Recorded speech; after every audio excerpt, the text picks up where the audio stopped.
Good evening, everybody. This is your host, Gabe, and welcome to Casual Coffee Talk, where ideas, inside stories, and experience are collected and shared with you. I'd like to start with this saying: your hair is the crown you never take off. Therefore, you must invest and take care of it. And I'd say that's definitely true. I remember there was a time when I met up with some family for a dinner thing, and the first thing they said to me, it wasn't, "Hey, we're glad you made it," or "It's great to see ya." Nope, it was, "What did you do to your hair?" And seriously, it wasn't even anything crazy either. But that said, a bad haircut can ruin your day, while a great haircut can give you the confidence you never thought you had. So with me right now, I have a relative of mine, a professional hairstylist and salon owner, Cindy, to answer some questions and share with us her experience in doing both styling and managing. So welcome to the show, Cindy. Thank you. So just to kick things off, how long have you been a hairstylist for? I have been doing hair for about 29 years. Wow. And had my owning my hair salon about 20 years now. Okay, very cool. So, yeah, definitely you've been doing this for a really long time. Wow, 3 decades just about. That is so cool.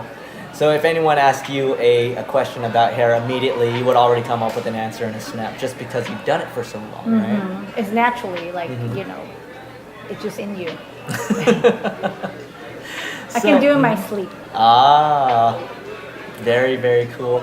So just wondering, how did you actually get started in this business, and what about hairstyling actually interested you? What's the story? Well, I was about 18 years old, and during school, I always liked to do my hair, work on my own hair. Of course. I love fashions. I love style. Yeah. I love the trend. So just loving what I do in the beauty wise, for myself. Yes. We have a family friend, and that he was in San Francisco. He was my brother's friend. Oh, okay. And he was visiting, but he had known us for a long time. Yeah. And he said, "Hey, you know what? Maybe you should enroll into beauty school." Oh, okay, got and it. he said it's you can actually do really well and make a great profit if you ever thought of that. So it was like on a friend's recommendation almost. Yes. Okay. And nobody knew in my family except myself and him. Oh wow! So it's kind of I mean, as far as like the family knowing and stuff, was it something where they might have not wanted you to go into it, or was it something that you only wanted to do? No, I think that our family is very busy. We have a really busy family because there is 6 of us. Yes. And so my parents have owned restaurants. Yes. So we've been very busy working for them, and going there after school, and we have a really busy life. Yes, and helping out too, right? So I said, well, since I love beauty and doesn't want to go to college, can't focus. Pretty much want to be on the creative side. He done some research and see where I did have interest in it, and I asked him to help me, and he looked up some school around here, and Very cool. at that time there was one locally here. It's called Okay. Duluth. Duluth. They're not around anymore. I hear you. So so we pretty much did. We enrolled, and I've never thought that. Literally, it took like only 10 months Oh wow. to have your license, your beauty license, Yeah. and I did really well. Very I was cool. very impressed because I really loved what I learned. Not just hair styling, Yes. but we had learned like the manicure. Yeah. Being an esthetician, pretty much it's a skincare department. Yeah. So it was really amazing. I really loved being around the people there, and the students, the clients that we saw, and able to utilize our skills and what we have learned there. Very cool. So it really came down to you just kind of falling in love with doing what you do. Yes. That is fantastic. I think I had it in, it's almost like you had it in yourself. Oh, yeah. So I think it makes it even more easier. It's like I don't even question it. Oh, okay. So it's, in other words, it's kind of also like finding your gift early too. Yes. Because I cool. never, it just felt very natural. I'm very so much a people person, and I just know that I can learn things really quickly. So not just by listening, but by looking, watching, and be able to mimic or create with my own two hands. Very cool. So I see things that a lot of people don't see. So that's a Okay, so being very perceptive of other people and mannerisms and things like that, and just really observing, right? Yeah, just basically it's not just doing hair, but people skill. So able to be able to ask questions. Yes. Breaking things down. Yes. And pretty much repeat back what you had heard, what you had when you were questioning them about, when you're doing consultations. Yeah. You have to make sure that you're actually hearing what they're looking for, and be able to repeat back, and if there's any further information that I need them to know, or they want to get through me with, sometimes certain clients have a hard time articulate what they want, and sometimes pictures does help. Especially now everybody has a phone. Oh yeah, definitely. Now I heard you say consultation. I think I've heard that term before too, but for people who don't know it, especially our listeners, what exactly is a consultation in the context of a hairstyle? Well, I would say it's kind of like a consultation is basically, it's almost like a contract between you and your client verbally. Okay. So it's like, example, like, okay, so when's the last time you did your haircut? Yeah. What did you like about your hair? What do you not like about your hair? What would you like to, what would you like me to do today? Oh, okay. Do they like to spend a lot of time with the hair? Yes. Do they like to spend little time? Do they like to wear products? Yeah, so it's really just finding out their whole hair situation. You're right. And then just finding out what they want, what they don't want, and just kind of, I guess, pinpointing and identifying what they want from your service, right? Yes. Okay. And also too, it's a lot of time is you have to figure out their lifestyle too. Are they type of person that spend like 5 minutes? Yes. Or an hour? You have to be able to recognize what kind of clients do you have in your chairs. Yes. And a lot of times we do the visual, it's called the visual assessment. Visual assessment, okay. Yes. Visual assessment is it's not by the consultation, it's basically you analyze your client before they actually sat on your chairs. It's by greeting them up front in the guest area. Yes. And it's like, you see how they wear their hair, how they wear their makeup, yes, how they dress, do they wear a lot of jewelry, do they wear something really bright, do they wear something that are, more, I would say that more muted color, or, some people like to match and some people don't like to match, and that pretty much tells you who they are. Yes. So, and then when you're doing your consultation verbally, you can actually pair that up and see if you were kind of right by, analyzing that, by questioning them.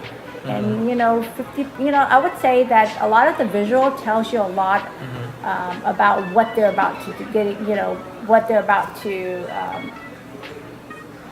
have done to their hair. Okay.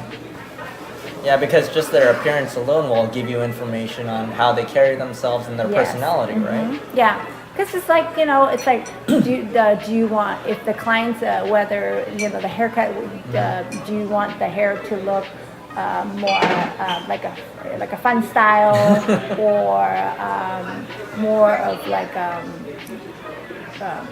someone's kind of more reserved. Oh, so so, you probably so like want, conservative hairstyle. Yeah, conservative hairstyle or a really wild and crazy look.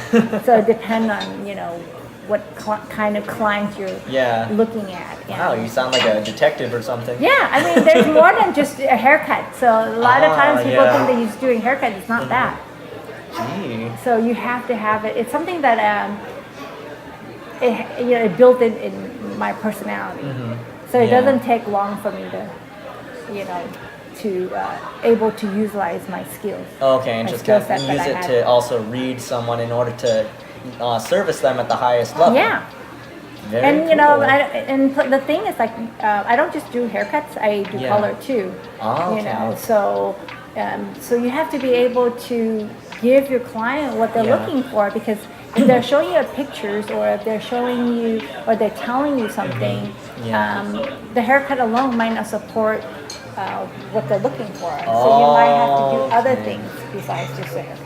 Got it. So it's not just asking for the general stuff, but you kind of have to go even more specific. Yeah. Okay, because otherwise, if you get them a general thing, but they have a completely other idea in their head or more that they want to put on top, you got to find that out. Yeah. Wow. Very cool. Very cool. Yeah, you have to be able to define what they're, what they're looking at and what they want, and maybe you have some suggestions.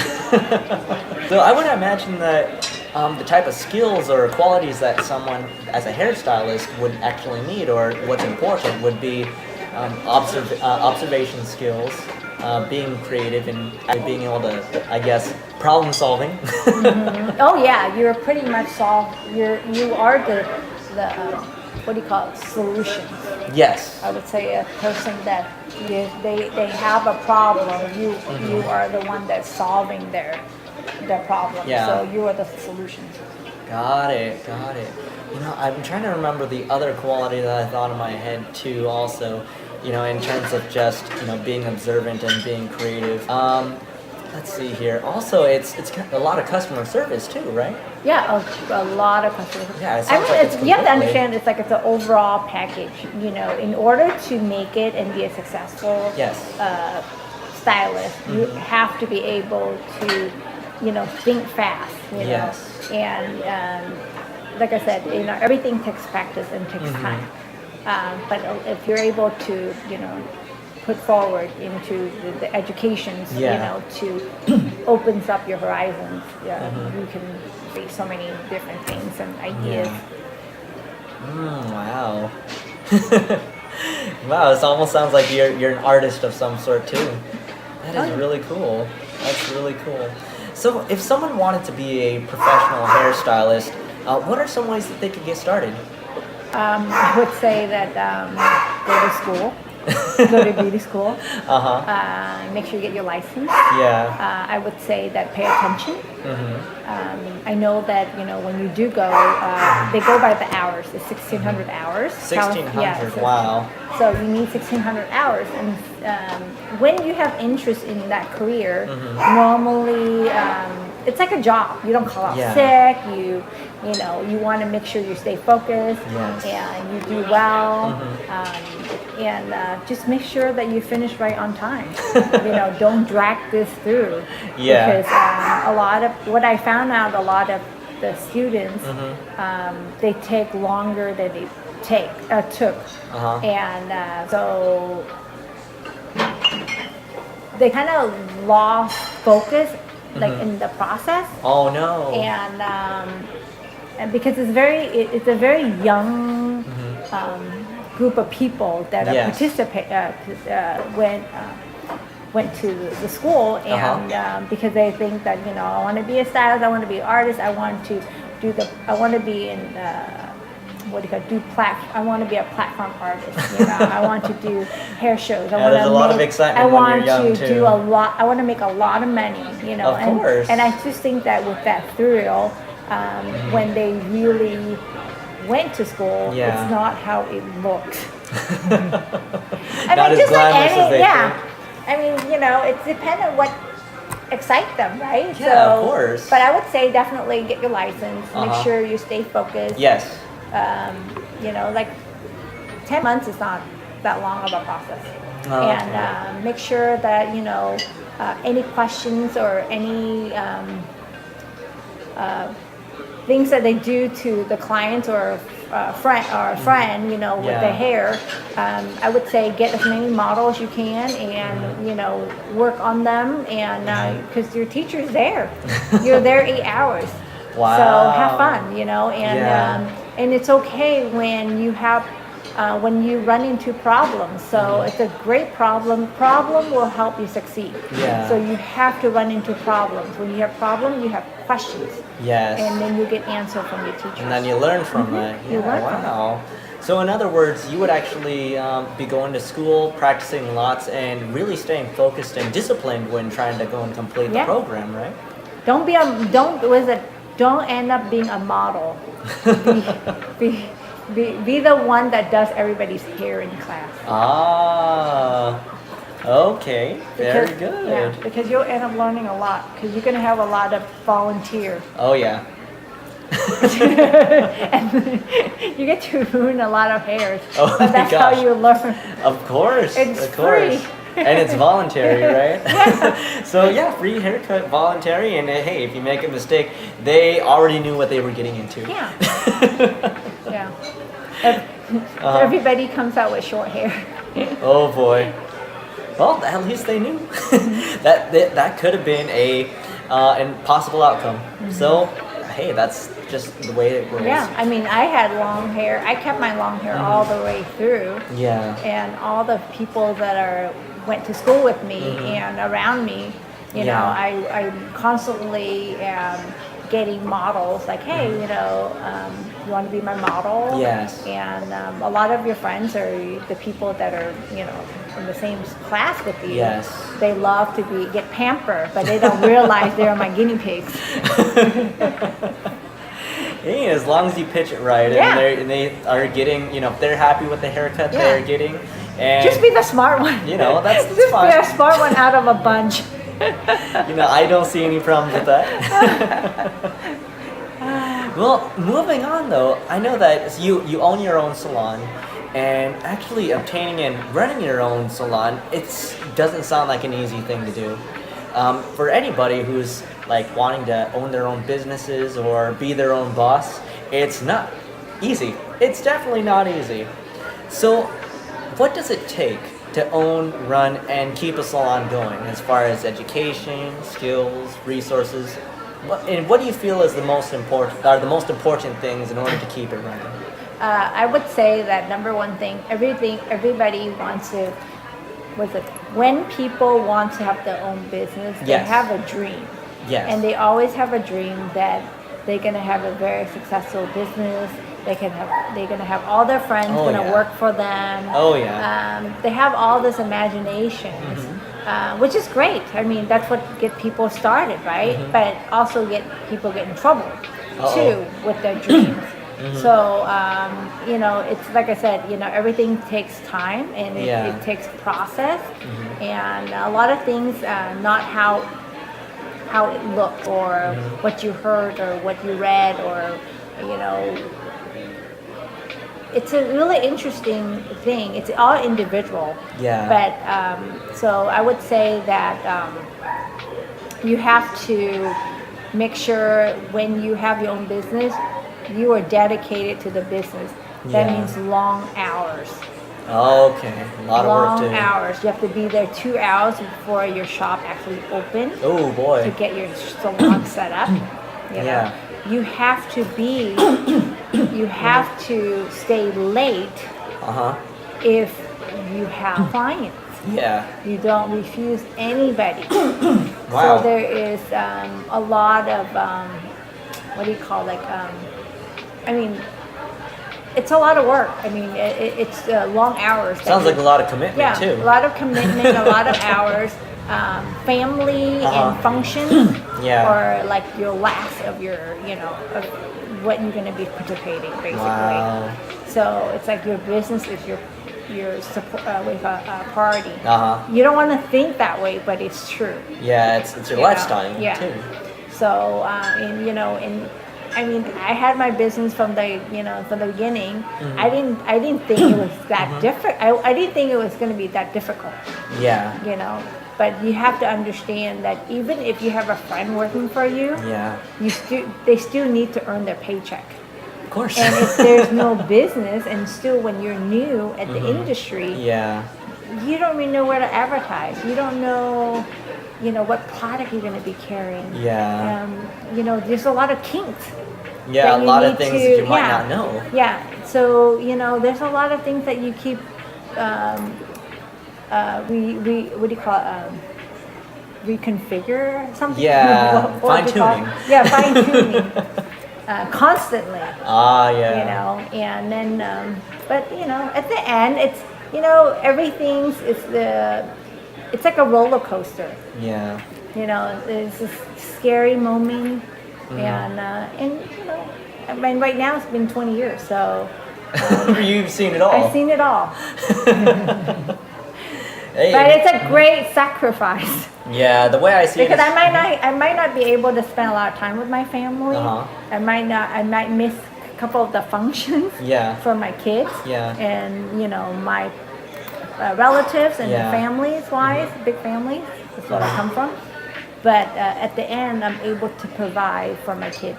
I might Okay. not be there Yeah. much for them, but at the end, I'm able to give them so much more. yeah, you can provide for them and make sure they're taken care of. Yeah. Great, good. Okay, very cool. So, as far as even owning your own salon, what kind of risks or costs are involved in the business? Exactly like I said, family. It's family and the risk. You could have a risk. A lot of people remember a lot of people have because due to it's a lot of hardship on your family, Oh, yeah.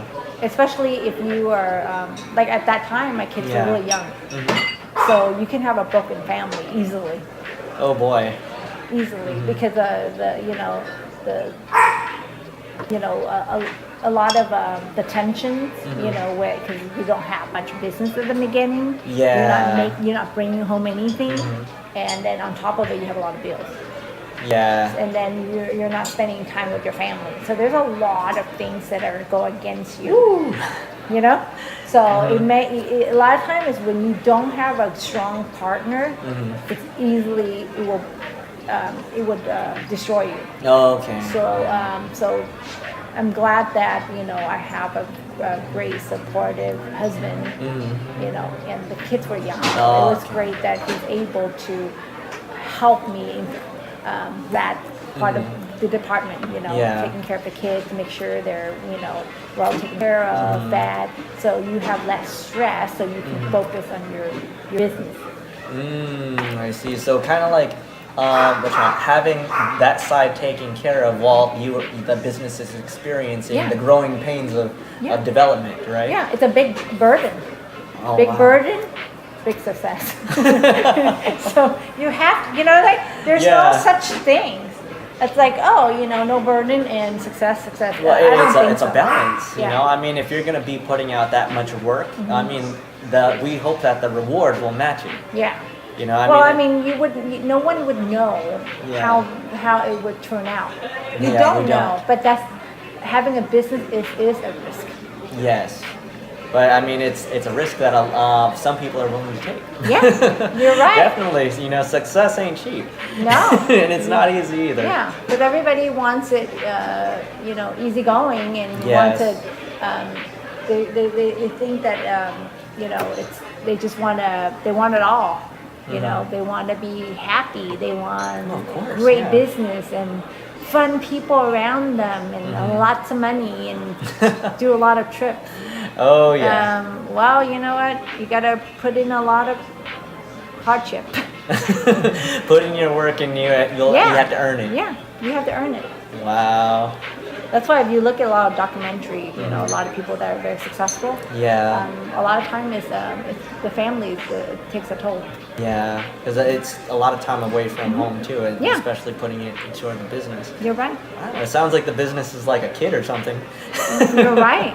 It's probably more than a kid. More than a kid. Yeah. One that costs a ton of money too. Yeah, a lot of attention. Yeah, but you would have to say that as far as owning your own business and investing your time, it was definitely worth it, right? Oh, definitely. I mean, you know, I didn't know how I was doing, Oh yeah. but I'm very determined and I'm very stubborn. I mean, I come from a family that used to have, like I said, you know, my parents used to have Yeah. restaurants, and they're such a hard worker, and Yeah. especially my dad. You know, night and day, we're there for him, and we see what he had gone through. Yeah. And I guess, you know, being so young and helping them out, it's an eye-opening, and you know, all we know is work. I mean, it's almost like it's in our blood.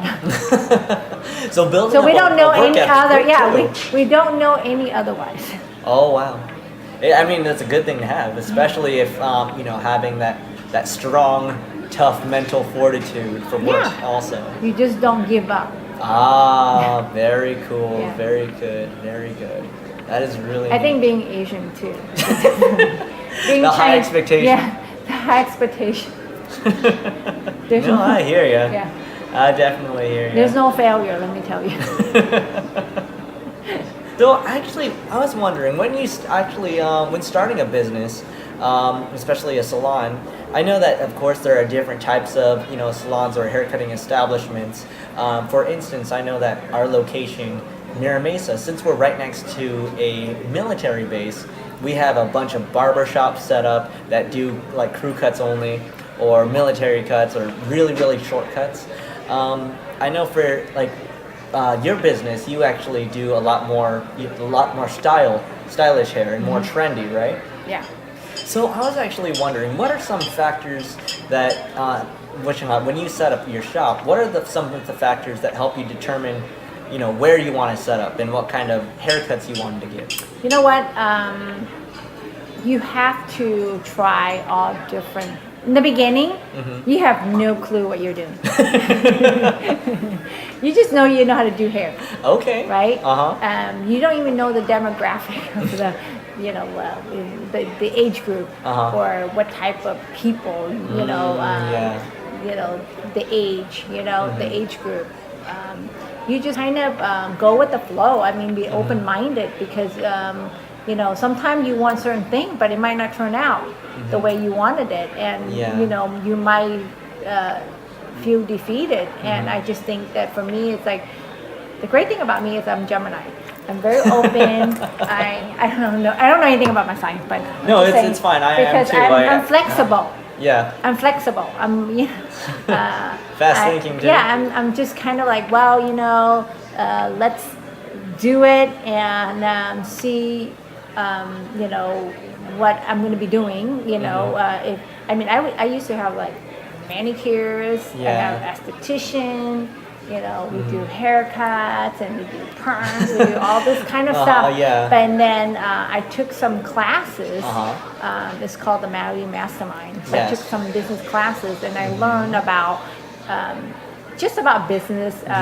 Be a little bit kind of like narrow down what you're looking for, and asking a lot of questions, and how to organize my business. Able to put in a system, and also too is I didn't just take that classes. That class is not specifically just for hair salon. It's for all different type of business. I mean, we have people that I've met that like have like $10 million business to like small like mine, but we all want to move up to the next level, but we're all on the same boat. So that's the strangest thing. But they're teaching us how to navigate that, and just by learning a lot, and it helps you figure it out more and more by each time that you do certain things. Yeah. I just went to another class recently, and last year. I signed up for a class, and Yes. they also, there's like, hey, you know what? Everybody wants to be an artist. Everybody wants that, to be like Robert Cronin or the next platform artist. Oh, yeah, sure. The next Bob Ross. Yeah, but you have to understand that there's only one Robert Cronin. Yeah. So and he have a great endorsement. From Paul Mitchell. Yeah. So you have to understand that there's only one of him. Okay, and he got lucky. But it's okay. We still can be successful within ourselves. Yeah. And so at the end of it, it's business. Because I think a lot of times everybody's like, I want to be artistic, be very artsy. I want to take 5 hours, or I'm just being a little bit dramatic, but and my haircut because I want to make this perfect piece. Of, I want to sharpen this edge a little bit, or create a little bit more detail. They want to put in a lot of those work, but just keep in mind, they're not celebrity. Clients are not, you can make them think they're a celebrity. Oh, yeah. But you can't spend hours on that particular haircut. And when your haircut is only a certain amount of money. Yeah. So yes, if you can spend, if you're like, what do you call it, Guy Tang, maybe making $1,500 per person, you can spend 8 hours, one person a day. Yeah. And you can spend all the hours. But that's what they're paying you for. Yeah. They're paying you by the hours. So you have to keep that in mind. So not just art, but you have to understand there is money that you need to, pay your bills. Oh, and yeah. that's why you're there. So not just being artsy, but you need to get paid. Yeah, so being good at what you do, but efficient at the same time, because it's still, at the end of the day, a business. Yeah. Okay, got it. So, but as far as when you're setting up shop somewhere too, it's kind of like learning as you go. You try something, and then if it doesn't work, try something else, or you learn from it, right? Yeah, you learn from it. You are going to be able to identify what what people are, what the needs in the area. Just like what we're carrying product. We know this is a product that they want, because I used to carry all different types of products, but I narrowed down to one because I know the area people like friendlier, product line, more organic, not tested on animal, things like that. You have to see, what their desires are in the area. Got it. So everybody feeling out wants the market thing. too. Yeah, feel out the market, the people, and cut out what they like. For instance, like esthetician and manicures. I mean, you have tons of nail salon every blocks in the area. Why would I put in a nail salon inside of my salon when you have other competition? So I'd rather just focus on simple things and be good in what you do. So specialization. Just like Starbucks, They're good in coffee, stick with the coffee. Right? So that's why when Starbucks do the tea, it didn't turn out so well, right? They bought the Tijuana, what do you call it? They bought it was Tijuana, and it didn't turn out so well. So stick with what you're good at. Ah, okay. Don't lose focus. I think people lose too much focus. They're like serving wine or beer with their haircut. There's just do a lot of weird stuff, and at the end, people just come to you because they want great hair. Yeah, not just mediocre. Because if they want a beer, they can have it at home or a bar. Yeah. No, I totally hear you. I hear you. So it comes down to quality too at that point also. Quality versus quantity. And like I said, great product, great people with skill sets, and great process. Run smooth. Everybody's knowledgeable, able to help you. That's good. That's good.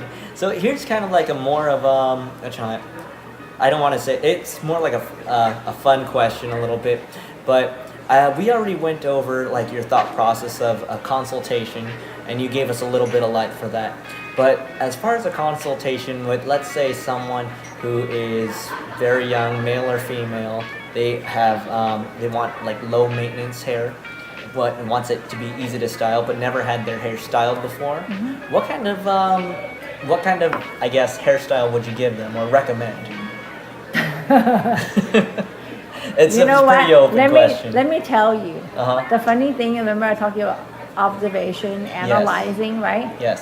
Whatever they have and what they have, and they're happy with it. So pretty much whatever they have right now is make it a little shorter. But make it look clean and whatnot, Yeah, because that's what they're used if you to, think right? about it, if they haven't had any complaint about their haircuts and they're low maintenance, so if I'm looking at them like, well, you know what? Another thing that indications too, like I always ask them, like, when's the last time you did your haircut? Oh, okay, yeah. So if you can wear that for 6 months and you have no complaint, and then every 6 months you go get a haircut, chances whatever I'm doing to you, if I'm gonna give you exactly what you have but a little bit shorter, chances you'll be happy with it. Ah, okay. Wow, that's some good deduction skills. Yeah. Because if you're gonna change it, and or maybe you can ask them like, how often do you change your style? Okay, that's a good question. Because a lot of times it's like they have been changing. They've been wearing that hairstyle for 20 years.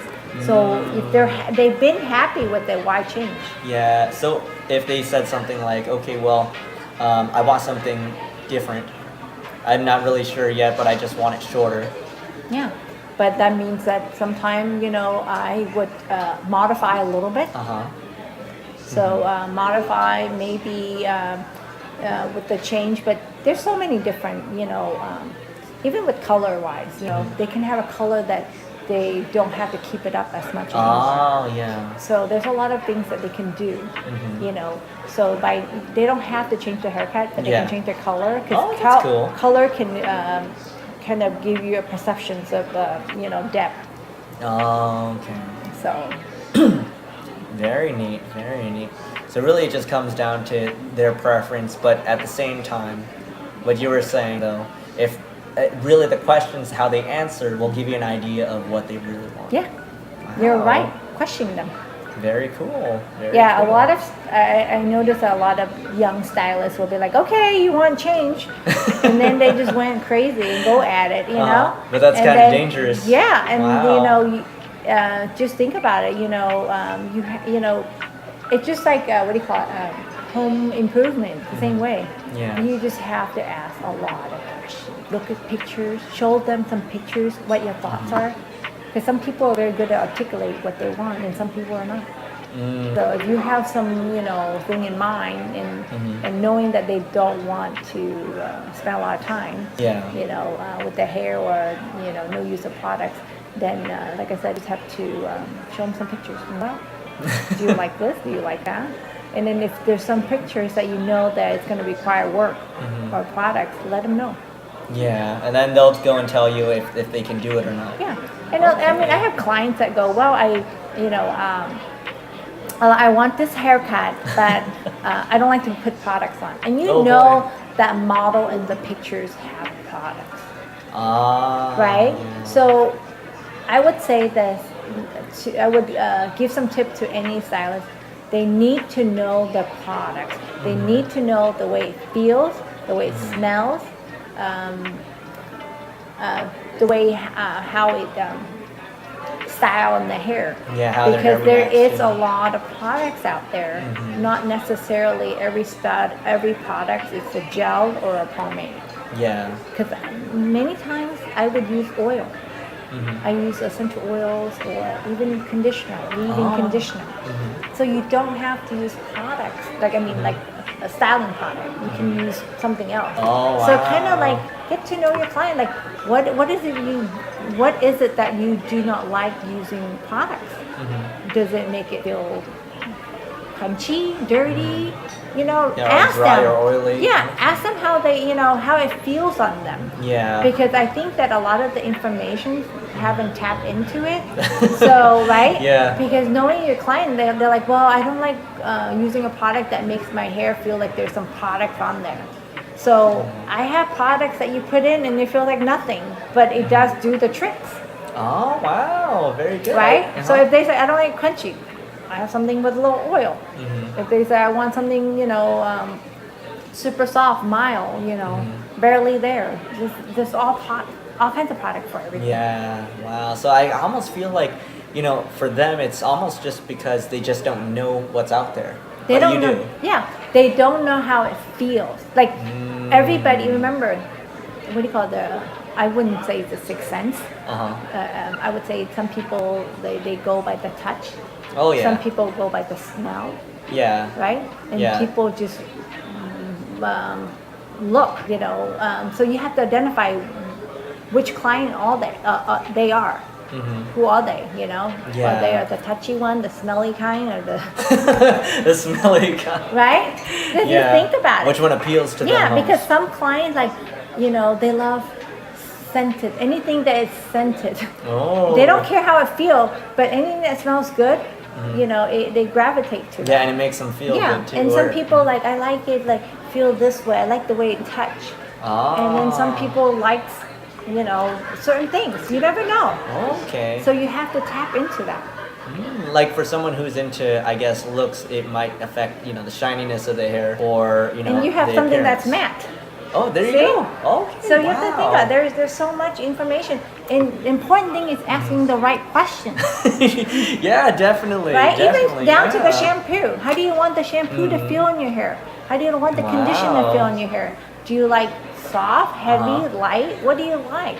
I don't know. I look at you like you need certain things, but I might be wrong because you might not use it when Yes, definitely. So it's like a doctor. It's a hair doctor. Yeah, so you identify and diagnose. Yeah.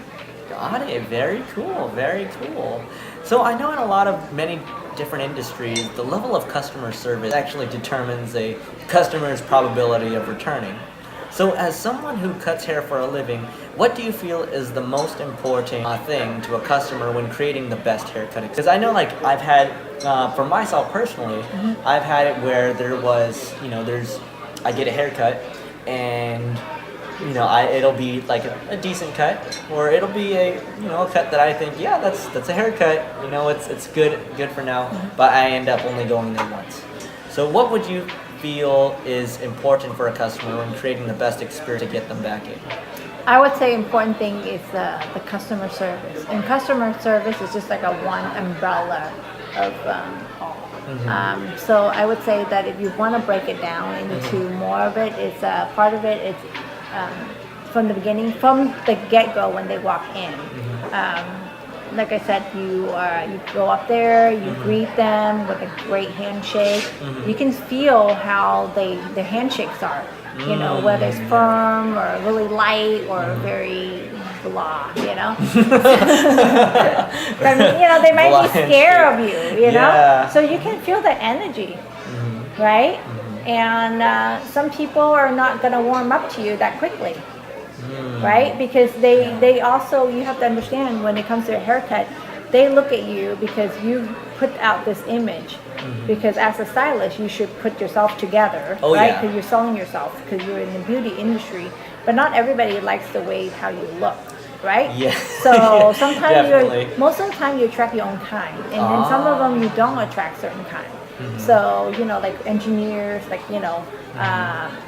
clientele that are engineers, certain clients that are a little bit more certain profession, a little bit more reserved or fun and crazy, So you can see which one you're going to click, and chances which one's going to click to you, that you're able to communicate with them better, and be comfortable around you. But you have to identify that. And you have to make sure you escort them into your chairs, and you want to kind of do your very best. Be professional to them, because at that moment you're testing each other out. So I think that important thing, not just your skill set. I think that a lot of times people always think that being an amazing stylist and giving a great haircut, that's a guarantee retention. That is not always true. Yeah. And I think that customer service and able to understand the personality and click with you somehow. and understanding them, I think that that would definitely win them over versus just your skill set alone. But having both makes it even better. Hey, that's really good. That's really good. I mean, as far Personality. yeah. It's all personality, and you have to be able to adapt to all types. Yeah. If you think about it, because there, like there's 4 group of different type of people, right, out there. So I mean, I'm talking about like, certain client are more reserved, certain client are thinker, and certain client are, more, I don't know, like more, they like to take control of everything. Oh, okay. So got there's it. a lot of different type of clientele out there, but you have to know which one are they, and you have to be able to adapt, each individual. Yeah, to make you and your client's personality mesh together, right? It's almost like a TV show. You can play any movie you want. Oh, you just boy. be able to click. You have to make sure that they're happy, but they get along with you too, while you're still delivering But you a can't high just level fake of service. it. You have to Yeah. be true to yourself. Of A lot course. of time is like, I always tell myself, money doesn't come first. When I'm doing hair, I don't think about like, oh, how much money I'm going to make. I don't think that way. I give them my sense of value, and also too is you show them that you care about them. Yeah. So they come first, and they're important to you because they're them coming back is more important than how much money I'm going to make from them. And be honest. And I think that's everything will come eventually. Okay, very good, very good. So I know that there are, like in any industry, there are good customers and bad ones. In the perspective of a hairstylist, or in this context, what are some of the best ways as a hairstylist to handle a customer that says, "Hey, I'm unsatisfied with my haircut"? Well, I would say that you always apologize because you don't know if they're not happy with the haircut because of the person that's doing it, that they didn't get along, or it could be completely the stylist's fault that they didn't listen well. Yeah. It could be a bad shampoo. It could be anything that triggers it. Okay. Right? If you Yeah. because a lot of clients really rare they have a big problems. People are people. So, they might have a bad day, but at the end, I'm sure they're not, crazy is different. Crazy client is different. But a client that doesn't like the haircut, and if they are normal, they will give you an opportunity. Yeah. Plus, you would definitely, thank them for giving an opportunity to able to fix them, because I rather keep that one client happy and have them return and trying to attract a whole bunch of new ones that and you don't know what you're getting, and you might not get any of them. So like I said, any business advertising costs a lot of money, and definitely. you can put out a lot of ads and you might get one, so I might just keep what you have, and you be thankful that they come back to you, and give you opportunity. And many times people won't give you opportunity. So usually they give you opportunity because you give them a nice customer service. You treat them well. Okay. Got it. You treat them well, and that's why they come back to you. Because if you don't treat them well, you give them a bad haircut, they won't return. I mean, think about it. Yeah, it makes sense. We're the same. We're not any different than our course. client. That's very true, very true. I mean, I wouldn't want to come back if I had a bad experience too. Yeah. And it's actually happened where I've had a case of bad customer service. They still got my haircut right. Yeah. But I just, I wasn't happy with the way I was being treated, so I stopped going. I think that's stronger than anything. That sets it, that sets a tone. Yeah. So for me, I'm very sensitive when it comes to customer service, and I have gone to visit a lot of places like from shopping to restaurants to anywhere they do customer service. I always give people business an opportunity when they're kind to me. Yeah. Okay. So a lot of times I might not like what I got, but but I like the customer service, and it makes me think about them. Oh, okay. Because in the end, it made you feel good anyways. Yeah. Okay, wow. It's about feeling. It's about feeling and dreams. That you There's fulfill, emotion involved. Yeah, there's a lot of emotion. You fulfill that. Very cool. No, I completely Yeah. agree with you. So, what's your favorite thing about being a hairstylist and why? I love being a hairstylist because I love the artsy sides of it. I able to create certain look and making people happy. You know, I can. If you can make people's day, you know, a happier day. I think that if I can, you know, I can't give them the voice, but if I can give them that happiness, and I think that really hits home. Because it makes you feel good. It's like giving, you know. Yeah. But I know I'm charging them, but Hey, but it's a gift of an art. Yeah, they get what they want too. Yeah. And it makes them feel good about what they're paying for also. It gives and they're them happy confidence. about it. Yeah. Yeah. You know what the funny thing about haircut? It's not just a haircut. It actually brings out their personality. Really? Yeah. So you can make people. So some people are very shy or very, what do you call it? Dark inside. Whatever it is, however they feel. But when you tap into certain haircut, if they give them confidence, it makes them shine. It makes them, you know, like all of a sudden they're like supermodels, you know. If they have that dream and you're able to fulfill it, hey, go get them, girl. Very cool, very cool. Neat. I mean, who can say that they can create an art that actually can walk? Yeah, it's a living piece of art. Yeah. So No, that's definitely true. Yeah. That is very, very true. What's for anybody who wants to be a hairstylist or even go on to owning their own salon? What's your best piece of advice? My piece of advice is that you, like I said, you definitely have to. It's all about work. It's you know, you have to dedicate your time. Yeah. Continue educate. Be there. Don't take vacations. Oh boy.